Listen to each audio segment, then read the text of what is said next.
Boa noite, meus irmãos. A graça e a paz de Jesus. Quero chamar aqui o Wesley, sua esposa e família, porque hoje eles vão nos apresentar formalmente a Serena.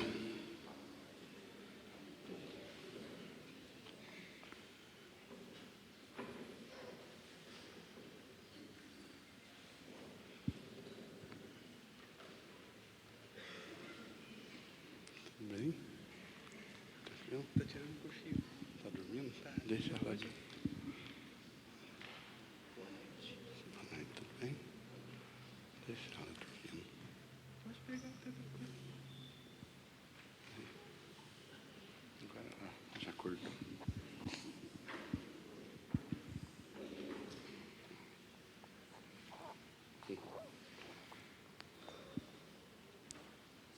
Conversei com Wesley, com a esposa, a respeito do significado desse ato.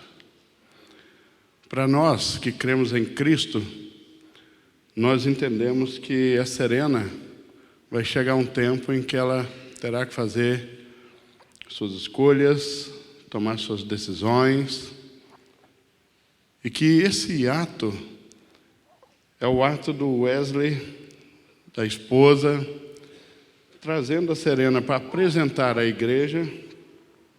Ela quer ver mesmo a igreja, está fazendo um esforço tremendo para olhar para vocês. Mas também para consagrar a vida da criança ao Senhor e fazer um voto diante do Senhor, né? Os pais estão consagrando a Serena ao Senhor e fazendo o voto de cumprir os papéis de educadores cristãos na vida dela. Por isso eu convido toda a igreja que erga uma de suas mãos em direção à família, para nós fazermos esta oração. Senhor, bendito seja o teu nome. O Senhor é a própria vida, é o Deus da vida. O Senhor criou o homem do pó da terra, lhe soprou nas narinas o fôlego de vida, e ele passou a ser alma vivente. E da ordem, ó Deus, que tu destes e da bênção da fertilidade, o Senhor concedeu a esta família, a este casal, Wesley, a sua esposa, a fecundidade, e eles geraram esta menina, a Serena, e eles se multiplicaram, ó Deus, nisso. E esta menina é a imagem e semelhança dos dois. E ela carrega, Senhor Deus, a bênção do Senhor. A bênção vinda, Senhor Deus, da oração dos pais, do amor dos pais, mas também, ó Deus, o privilégio de ter nascido de pais que te conhecem. E nós suplicamos a Ti, Senhor Deus, que o Senhor a tome em Tuas mãos. Ela é Tua, Senhor Deus, semelhante ao que Ana fez com Samuel, Maria e José fizeram com Jesus, e tem sido esse hábito dos Teus filhos desde sempre. Nós a consagramos ao Senhor, pedimos a Tua bênção, rogamos a Deus pela sua saúde, pelo seu desenvolvimento motor, cognitivo, emocional, afetivo, físico, Senhor Deus, e especialmente o espiritual. Por isso, Senhor Deus, recebe também a decisão dos pais de educá-la nos Teus caminhos, sobre a orientação e a luz da Tua palavra, para que Serena tenha tudo o que é necessário para que cresça nos Teus caminhos e seja uma mulher de Deus para a glória do Teu nome. Em nome e por amor de Jesus, amém.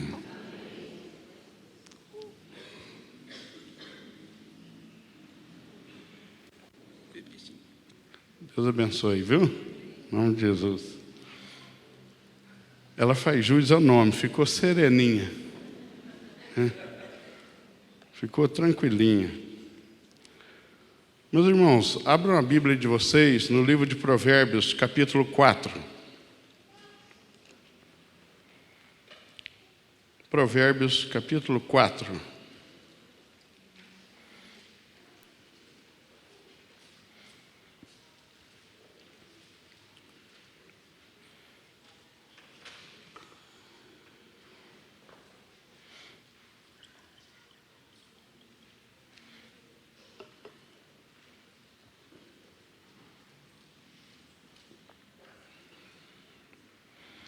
Provérbios capítulo 4, versículo 23. Quero ler apenas esse verso. Um verso bastante conhecido.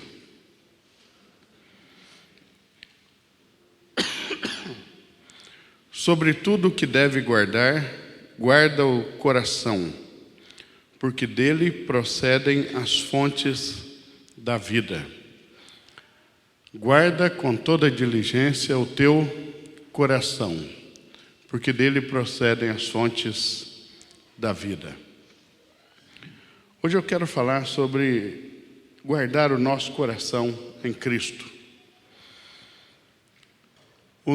A palavra coração é uma palavra muito usada na Bíblia e na cultura em geral.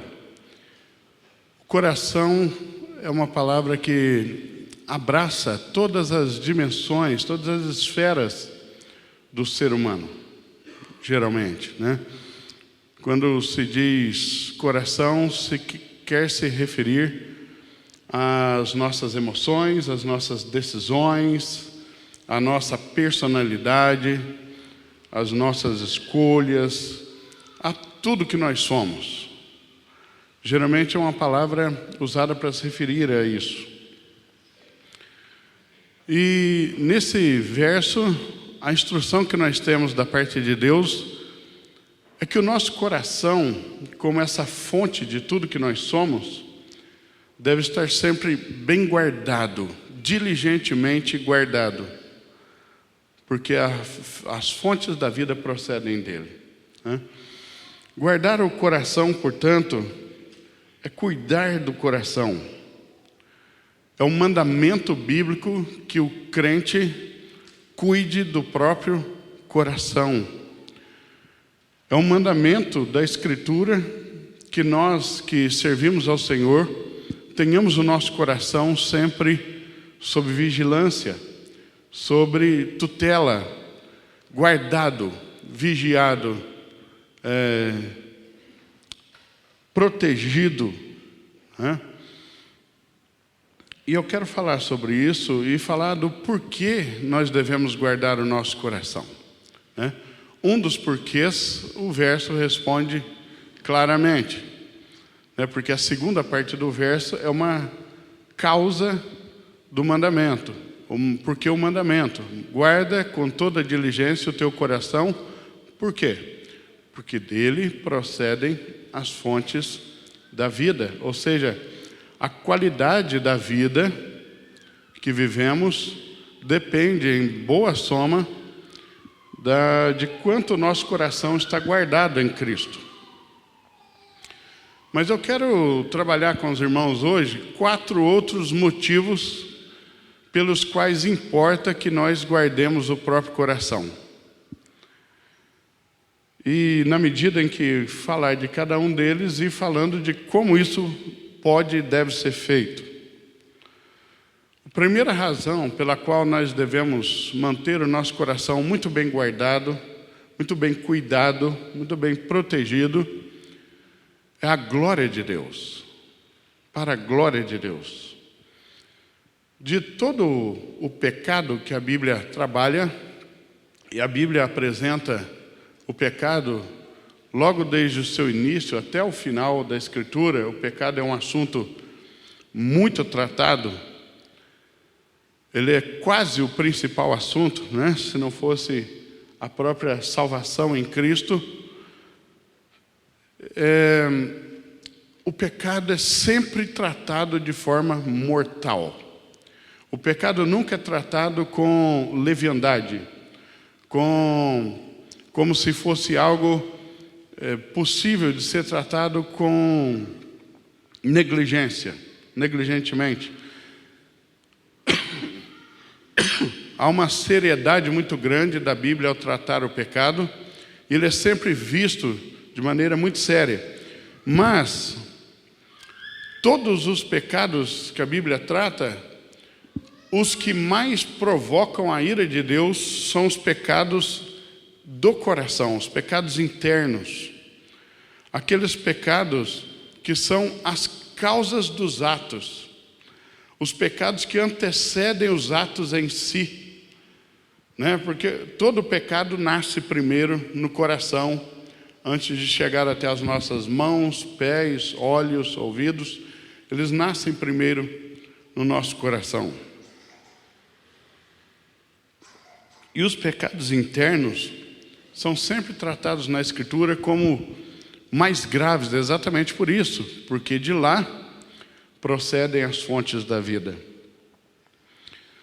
Quando nós lemos, por exemplo, a narrativa do início da Escritura, quando o pecado entra na história humana, você chega no capítulo 6, no verso 5 de Gênesis, você tem um texto impressionante a respeito de como Deus olha para a humanidade e deflagra então o dilúvio. Viu o Senhor que era grande a maldade do homem na terra e que toda a imaginação dos pensamentos de seu coração era má continuamente. A ira do Senhor se acende porque o coração do homem é mau. Os pecados são mais hediondos por dentro do que por fora. Os pecados são mais terríveis aos olhos de Deus. Quando Ele olha dentro, Ele os vê dentro do nosso coração, do que quando os vê por fora, na verdade. Foi a maldade do coração que acendeu a ira de Deus. E essa é uma constante, essa expressão. A maldade do coração, ela é a denúncia mais grave sempre, em toda a época da história. Os profetas vão denunciar a maldade do coração antes, como a razão das outras denúncias em si. A maldade do coração do homem. O homem tem esse coração mau. E nós, agora, todo pecado externo é um fruto, é um efeito do pecado do coração. Nenhum pecado é cometido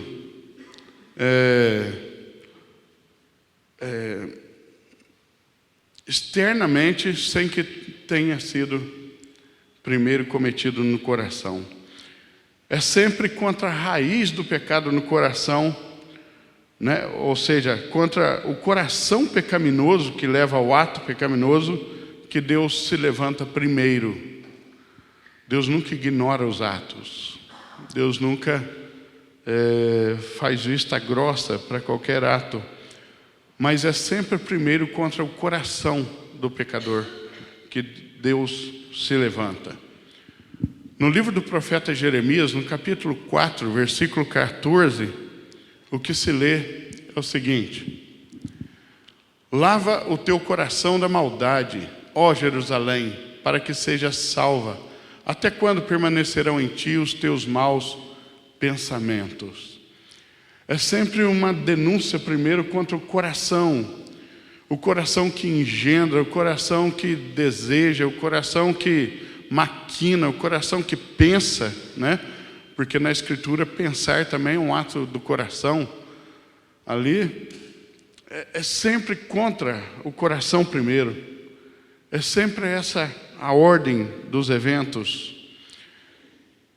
E até mesmo quando você pensa, o Wesley leu Apocalipse 12, quando cita um pouco sobre a queda dos anjos, que preferiram, que seguiram Satanás, mas até os anjos, quando pecaram, antes de que tomassem qualquer ato contra Deus, seus corações já foram tomados pelo pecado e eles caíram muito antes de qualquer outra coisa externa ser feita. Na verdade, eles não fizeram nada contra Deus, porque não podiam fazer, né? Nem tem condições de fazer algo diretamente contra Deus, mas pecaram no seu coração, antes de qualquer outra coisa. Da mesma maneira que com os homens, o primeiro pecado não é cometido quando o ato de comer o fruto proibido é exercido, mas o pecado acontece antes disso, quando o coração deseja algo que não deveria desejar, assim também aconteceu com os anjos. Então, o nosso coração, ele precisa ser muito bem guardado, para que ele não se torne, em vez de fonte de vida, fonte de pecado, fonte de malícia, fonte de maus pensamentos, fonte de maldade, como disse Gênesis 6:5. O coração deve ser guardado para a glória de Deus. O que determina... pensemos por um instante aqui. 2 irmãos se apresentam diante do Senhor, cada um deles trazendo a sua oferta, Caim e Abel. E os 2 estão diante do mesmo Senhor, na mesma ocasião, cada um com a sua oferta. Deus se agrada do culto de um, não se agrada do culto de outro. Deus aceita a oferta de um, rejeita a oferta de outro. E muitas vezes nós procuramos a razão da recusa de Deus a Caim na oferta que Caim apresenta, né? Essa oferta Abel apresentou do fruto do rebanho, portanto tinha sangue, foi uma oferta aceitável. Caim apresentou do fruto da terra, não tem sangue, portanto uma oferta não aceitável.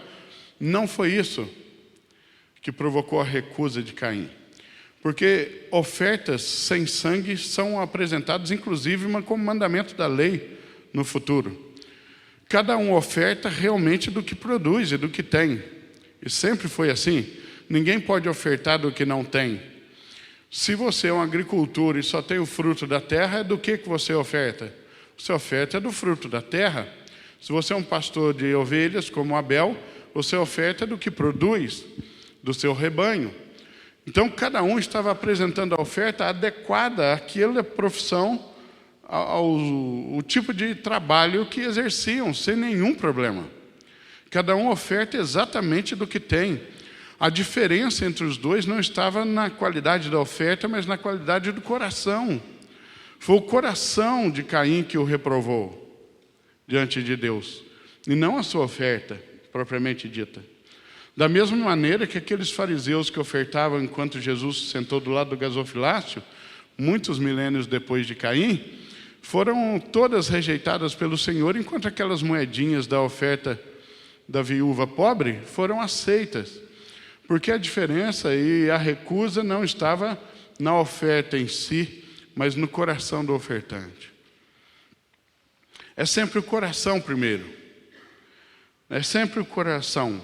A recusa do Senhor diante da oferta de Caim não foi o tipo de oferta, mas o tipo de coração que o apresentou. E o mesmo pode ser dito em outros exemplos. Nós lemos no livro de Atos que Filipe prega em Samaria, prega em outras cidades, e um mágico muito famoso, Simão, pede para ser batizado e se torna membro da igreja.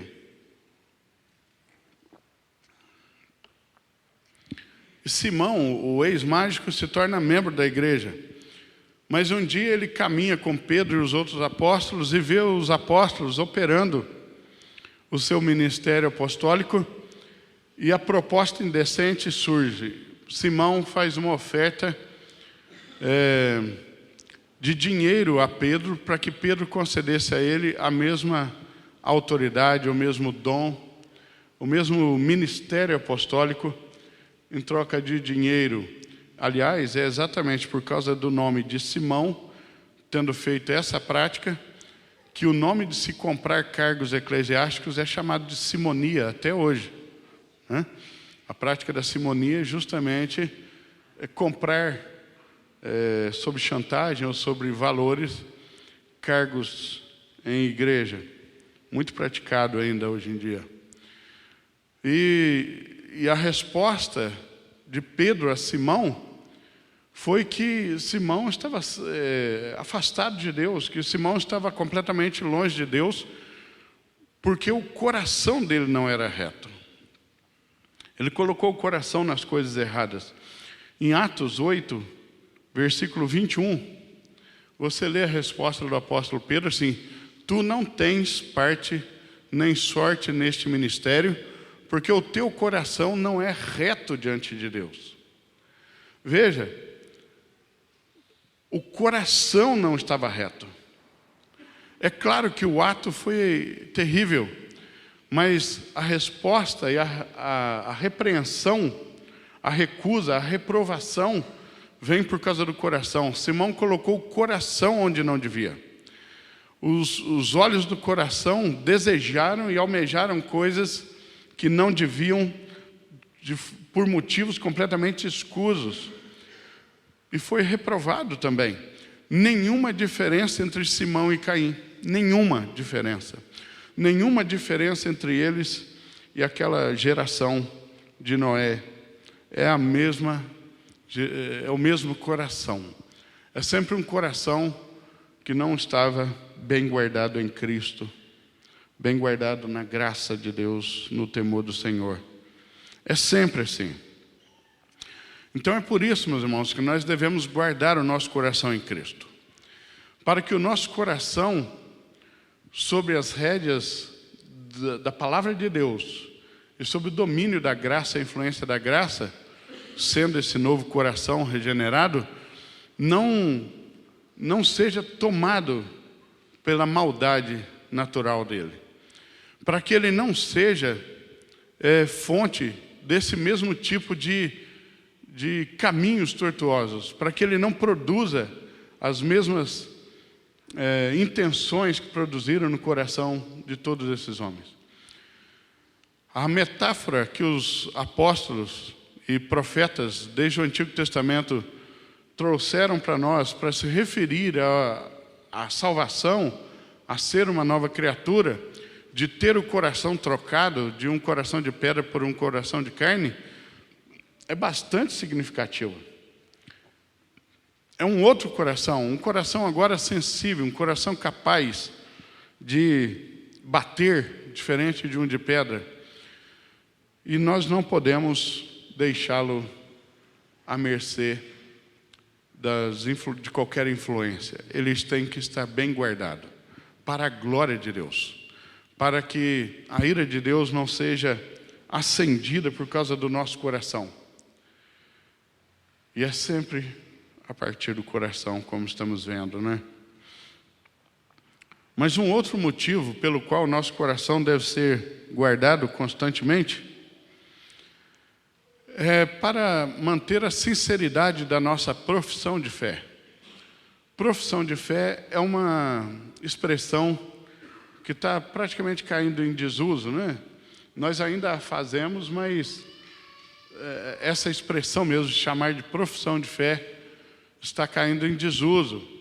O ato de professar a fé que nós professamos e a sinceridade disso.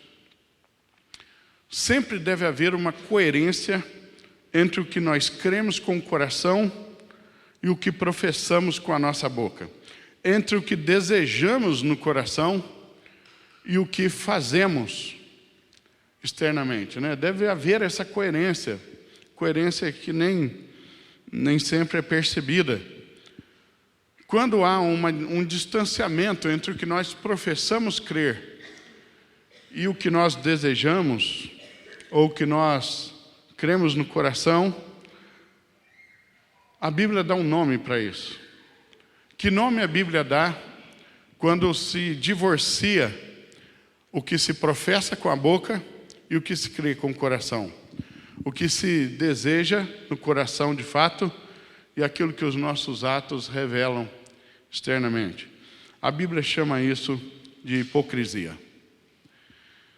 E hipocrisia, depois da incredulidade pura e simples, é o pecado mais citado por Jesus.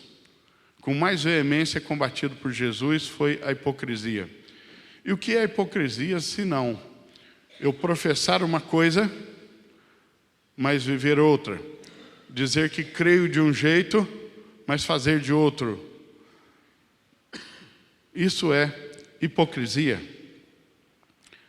O nome que Deus dá a fazer a coisa certa, sem que o coração esteja firme no propósito correto, é hipocrisia. Mesmo quando o ato exterior é correto, quando o coração não está alinhado corretamente, o nome que se dá a isso é hipocrisia. Ou seja, mesmo quando alguém faz externamente o ato correto, mas o coração não está no lugar correto, a Bíblia continua chamando isso de hipocrisia. Porque a hipocrisia não é fazer errado. A hipocrisia é fazer certo pelos motivos errados. Entende? Porque fazer errado já é chamado de pecado em si. A hipocrisia é quando eu quero travestir o meu desejo errado, a minha crença errada, como se fosse certa. Isso é a hipocrisia. Então, a hipocrisia é sempre eu tentar dissimular ou simular um acerto exterior. Os israelitas da época de Jesus, sobretudo os fariseus, foram muito acusados de hipocrisia por Jesus e por João Batista, acertadamente por causa disso. Quando se olhava uma prática exterior, a prática em si estava correta. A ponto de Jesus dizer para o povo uma vez diante dos fariseus o seguinte: podem fazer o que eles dizem, mas não façam o que eles fazem. Né? Então, ou seja, havia um procedimento correto no ensino, eles dizimavam, eles frequentavam os cultos, eles ofertavam, tudo exatamente como devia. Mas a motivação do coração era completamente equivocada.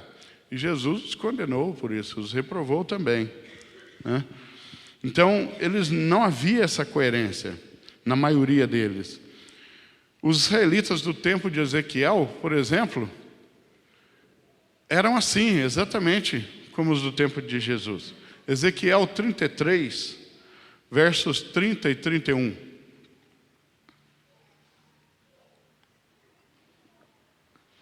Olha o que Ezequiel disse: quanto a ti, ó filho do homem, os filhos do teu povo falam de ti junto às paredes e nas portas das casas.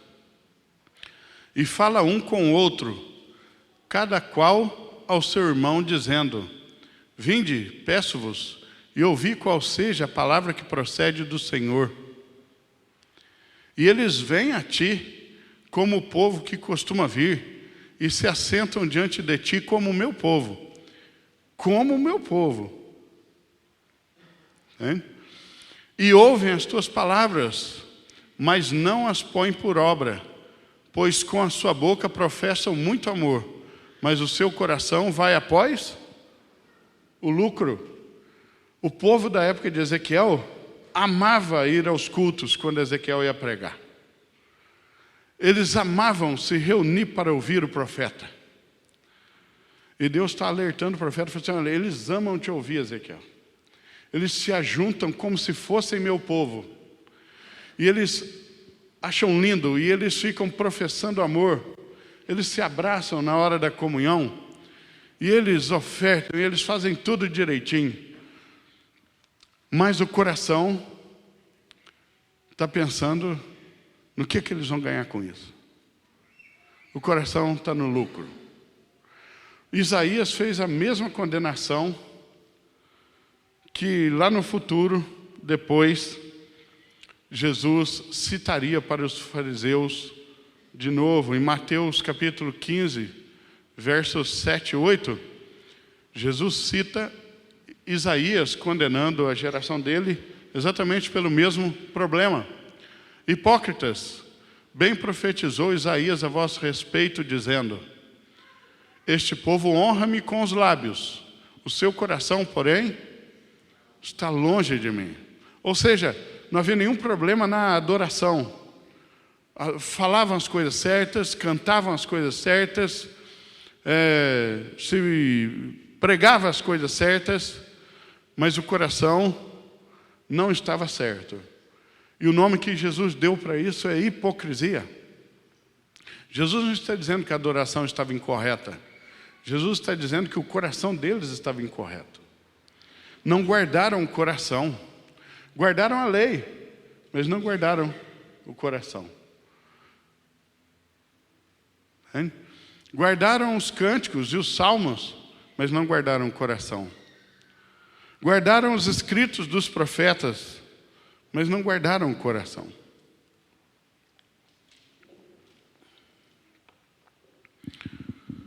Jeú foi um homem interessantíssimo. Jeú consertou muita coisa que Acabe estragou em Israel. Jeú age contra os postes ídolos, contra o que restou de Baal depois de Acabe.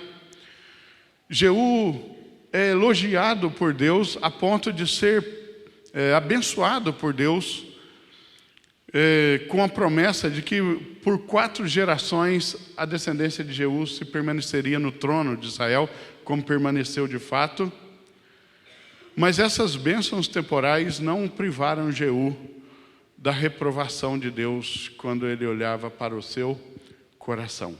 Jeú fez tudo certo por fora. Por fora ele derrubou os Baalins, ele fez bons acertos, mas quando você lê 2 Reis 10:31, o veredito foi o seguinte. 2 Reis 10:31. Mas Jeú não teve o cuidado de andar de todo o seu coração na lei do Senhor Deus de Israel, nem se apartou dos pecados de Jeroboão, com os quais este fez Israel pecar. Deus o reprovou. Embora quando você olha as obras de Jeú, não foram todas ruins. Na maioria foram boas obras. Jeú, inclusive, foi abençoado com sortes de bênçãos temporais. Mas o coração o reprovou. Jeú também não guardou seu coração. O coração não estava no lugar certo. Jeú fez pelos motivos errados, fez a coisa certa pelos motivos equivocados. Uma pessoa pode fazer as coisas certas por motivos completamente equivocados. Então, mais uma vez, por que devemos guardar o nosso coração? Pelo bem da sinceridade da profissão de fé que fizemos. Para que nós sejamos pessoas coerentes. Como diz Romanos 10, Paulo disse, com a boca se confessa a respeito da salvação, mas é com o coração que se crê, né? Deve haver uma coerência entre essas duas coisas. Pelo bem da sinceridade da nossa fé, devemos guardar o nosso coração. Mas um motivo pelo qual devemos guardar o nosso coração é pela beleza da nossa vida. A beleza do testemunho da nossa vida. Literalmente a beleza refletida de Cristo na nossa vida. É impossível para qualquer coração ímpio, para qualquer coração incrédulo, viver uma vida que reflita Cristo. Mas mesmo para aquele que professa a fé cristã, se o coração é desordenado, descuidado, mal guardado, ele também pode produzir uma vida com algumas deformidades, não é? Com algumas deformidades, porque a beleza da vida vem a partir de um coração reformado por Deus, restaurado por Deus, regenerado por Deus. Assim como é o coração de alguém, assim é a vida desse alguém. A vida de uma pessoa reflete diretamente o seu coração. Uma pessoa que vive pelo dinheiro reflete o amor do dinheiro. Como disse Jesus, onde estiver o teu coração, aí estará o teu tesouro. Assim como é o coração, é a vida de alguém. Na primeira carta de Pedro, capítulo 2, versos 11 e 12, O apóstolo instrui o seguinte, 1 de Pedro 2, 11 e 12. Amados, exorto-vos como a peregrinos e forasteiros, que vos abstenhais das concupiscências da carne, as quais combatem contra a alma, tendo o vosso procedimento correto entre os gentios, para que naquilo em que falam mal de vós, como de malfeitores, observando as vossas boas obras, glorifiquem a Deus no dia da visitação. Pedro não está falando nenhuma novidade, Jesus já tinha dito isso no Sermão do Monte. Quando Jesus, de forma um pouco mais sucinta, disse: e os homens vejam as vossas boas obras e glorifiquem o vosso Pai que está nos céus. A beleza da vida de um crente é o mero reflexo do seu coração. Se o coração não é bem cuidado, se o coração não está bem vigiado, amparado, nutrido pela palavra de Deus, a vida vai refletir isso. O procedimento vai refletir. Como eu disse, o coração sempre vem primeiro, mas ele sempre redunda lá fora nos atos exteriores. Ele sempre termina por influenciar e afetar nossa vida exterior. E a maneira como vivemos, inclusive diante dos gentios, vivemos no mundo, vivemos diante das circunstâncias comuns da vida, refletem exatamente o estado do nosso coração. Esse texto exorta a cuidar do coração, porque para que a nossa vida seja sempre bela a todas as pessoas, até mesmo aqueles que nos querem mal. E é tão interessante quando isso acontece, e só o cristianismo pode fazer isso. O cristianismo verdadeiro, bíblico, é a única coisa no mundo que é capaz de fazer com que alguém que te odeia te admire, ainda que de forma velada. Eles querem o seu fim, mas lá no fundo sempre admiram um crente fiel. Sempre invejam o crente fiel. Essa é a verdade. Eles não conseguem entender como o crente fiel vive uma vida tão bela, com padrões e valores que eles não compreendem de maneira alguma. Jesus disse que do coração do homem procedem todos os desígnios: prostituição, avareza, todas as coisas que são ruins, todos os maus desígnios. Se a gente dispõe o coração adequadamente, nossos afetos e atos seguirão naturalmente o nosso coração. Porque toda ação consciente é resultado de um pensamento. Toda ação consciente é resultado de um pensamento. E esse pensamento é resultado de uma ação do coração. Não há como fugir disso. É assim que as coisas são. Então devemos guardar o nosso coração em Cristo, na sua palavra, para que o nosso coração produza uma vida que seja adequada, que seja bela aos olhos, seja do mundo, seja de Cristo, seja da igreja.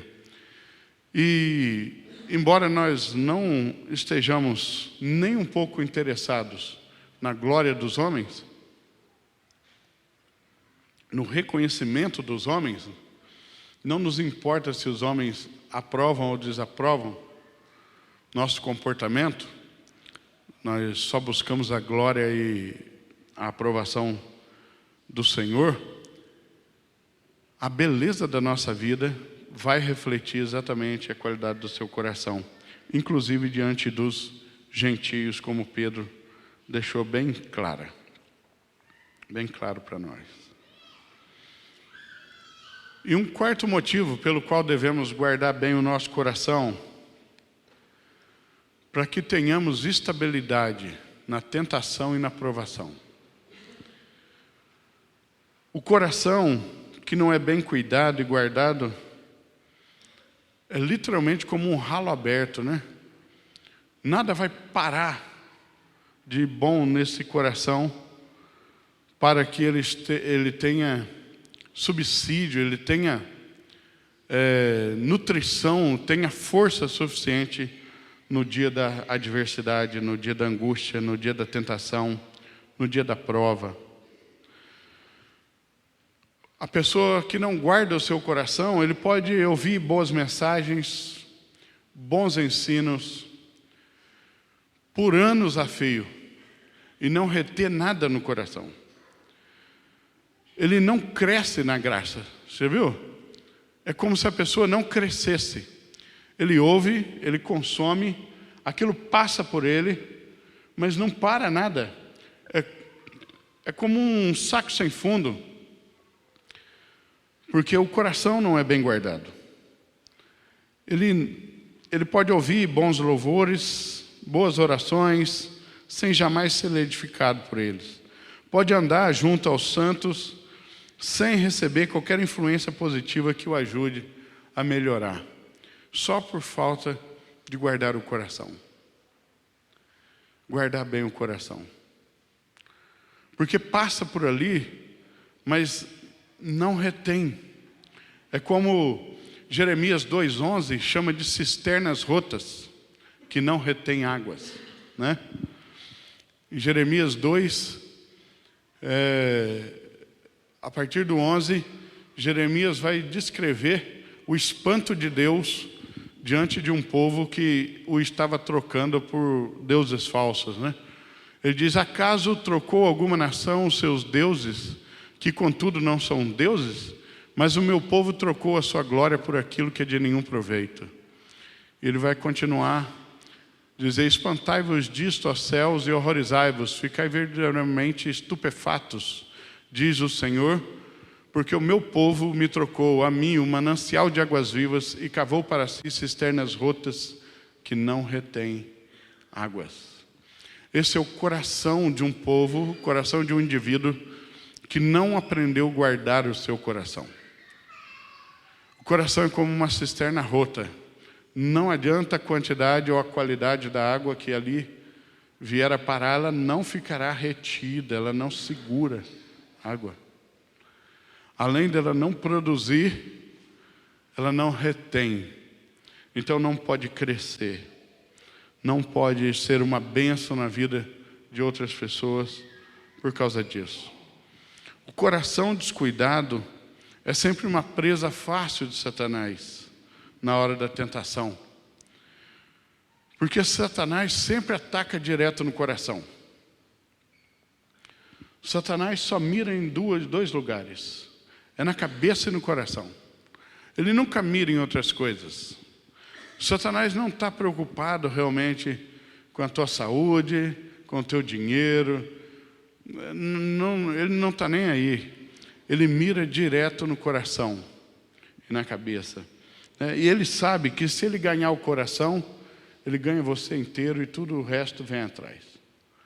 Se ele literalmente contaminar o teu coração, ele sabe que a infecção vai se espalhar rapidamente e chegar até as suas ações, suas escolhas, a maneira como você lida com todo o seu patrimônio, com o seu tempo, com seus recursos, com sua família, com suas relações. Tudo isso vem atrás. Vi uma série esses dias que eu estava acamado aí. É uma série de época lá dos Estados Unidos, 1923. E aprendi nessa série que havia uma tribo de índios nos Estados Unidos que molhavam sempre a ponta das flechas no esterco de búfalos. Porque ainda que a flechada passasse de raspão, a infecção não daria nenhuma chance para aquele que for atingido, né? E exatamente, eu falei, a flecha do inferno é sempre assim. A pessoa às vezes até pensa, passa de raspão, mas a infecção que ela deixa, se o coração não está tratado, se o coração não está cheio de Deus, se o coração não está realmente guardado, essa infecção vai se espalhando. A pessoa não tem a firmeza de coração para passar pelos momentos de batalha espiritual, pelos momentos de privação e de tentação que são sempre permitidos por Deus na nossa vida eventualmente. Então todo aquele que não cuida do seu coração está expondo a si mesmo a fraqueza e fracasso espiritual nas suas batalhas pessoais e espirituais, pois não terá nenhuma condição nem de abortar o processo da tentação e nem de perseverar diante da provação. Porque pense bem, se você é deixado num deserto, você terá condições de perseverar algum tempo, dependendo de com quanto você chegou ali de recursos no seu corpo, não é isso? Agora, se você já chega ali sem nada, a sua chance simplesmente não existe, não é? O coração, gente, nós precisamos guardar nosso coração. Precisamos aprender a obedecer esse provérbio 4:23. Sobre tudo que nós devemos guardar. E há muito que deve ser guardado, né? Mas sobretudo, devemos aprender a guardar o nosso coração. E os salmistas deram muitas lições preciosas para nós de como o coração pode ser guardado.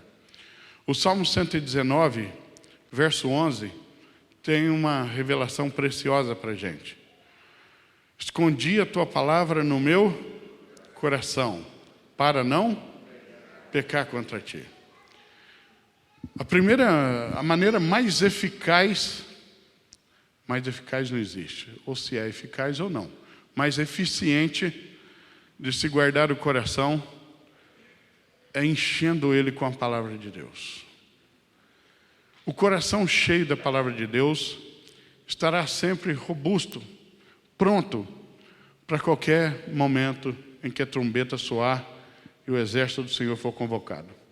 Seja numa luta pessoal, numa adversidade de doença, seja num momento de escassez, seja num momento, às vezes, que as nossas emoções saem um pouco dos trilhos, seja no momento do medo, seja no momento de qualquer tipo de provação, o coração que está realmente cheio da palavra de Deus sempre encontrará munição suficiente para os seus louvores, para as suas orações, para a sua firmeza de esperança em Cristo.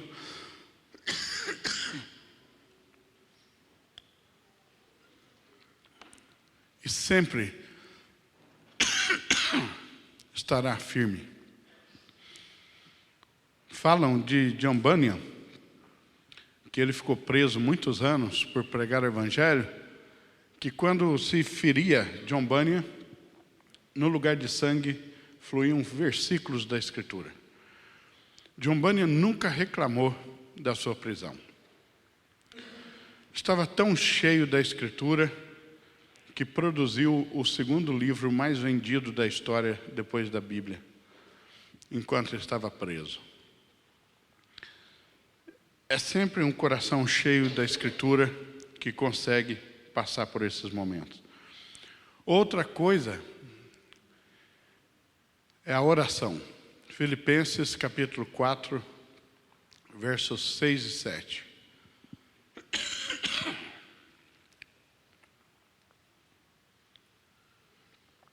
Não andeis ansiosos por coisa alguma. Antes, em tudo sejam os vossos pedidos conhecidos diante de Deus pela oração e súplica com ações de graças. E a paz de Deus, que excede todo o entendimento, guardará os vossos corações e os vossos pensamentos em Cristo Jesus. Então veja, a resposta era óbvia, e nós já sabíamos. Não existe outra maneira de guardar o coração. ou nós o enchemos com a palavra de Deus e amarramos tudo isso com oração e súplica diante de Deus em oração, ou não há outra forma. Nosso coração sempre estará à mercê dos nossos inimigos, à mercê dos nossos próprios sentimentos, à mercê do pecado e, por consequência, de perdermos boa parte da graça de Deus em edificação. Esse é o desafio para nós. Não se tem outra maneira de guardar o coração. Não se tranca ele em cofres, não se deposita em bancos, não se terceiriza com empresas de segurança. Só há um meio de guardar o coração: enchendo ele com a palavra de Deus e mantendo uma vida de devoção pessoal a Deus em oração e súplica com ações de graças. De outra maneira, nosso coração sempre estará aí sendo fonte, não de vida, mas de vergonha para a igreja, fonte não de bênçãos, mas de maldição, sempre prejudicando, ou no mínimo, na melhor das hipóteses, estancando o nosso crescimento espiritual, travando nossa vida. E a gente deixa de edificar e de ser edificado. Você deseja guardar o seu coração dessa maneira? Se é isso que você deseja, você não tem atalhos ou outra maneira. Você precisa correr para a Escritura de joelhos. Não há outra maneira. Vamos orar? Senhor santo e bendito, eu glorifico o Teu nome pelos textos da Escritura que nós lemos ou citamos. Muito obrigado por eles, porque eles são luz para os nossos pés, lâmpada para o nosso caminho. E obrigado, Deus, porque o Senhor nos chamou a guardar o coração em Ti. Deus, nós sabemos que há uma debilidade muito grande em nós mesmos. E se a Tua misericórdia e a Tua graça não estenderem a Tua paciência, a Tua longanimidade, a Tua bondade sobre nós, todos nós, ó Deus, já estaríamos debaixo dos pés do inimigo das nossas almas. Ó Deus, porque certamente Ele sempre está nos pedindo a Ti para sermos cirandados. Mas a Tua graça, ó Deus, tem nos sustentado. Ela tem nos bastado, ó Deus. Mas queremos caminhar, ó Deus, com o nosso coração sempre guardados em Ti. Queremos entender, ó Deus, que o nosso coração é a coisa mais preciosa que nós temos. E que nós devemos guardá-los em Ti para a glória do Teu nome. Pelo bem, ó Deus, da profissão da fé que fizemos. Para que o nosso testemunho seja ilibado, ó Deus. E para que estejamos sempre firmes e sérios e perseverantes e convictos, ó Deus, de em quem temos crido no momento da prova, no momento da tentação. Ó Deus, como o Senhor nos instruiu, nós oramos. Livra-nos, ó Deus, das tentações. Tem misericórdia de nós. Mas, ó Deus, ensina-nos a guardar o nosso coração, para que o Teu povo seja composto, ó Deus, em sua grande maioria, sempre, de gente forte, de homens e mulheres, ó Deus, maduros em Ti, experimentados, ó Deus, firmados no Senhor, de maneira que os seus corações estejam sempre tão, ó Deus, afinados com o Senhor, que de nós fluam rios de água viva. Ó Deus, é por amor de Ti mesmo que nós oramos e suplicamos por estas coisas. Em nome e por amor de Jesus, o Messias. Amém.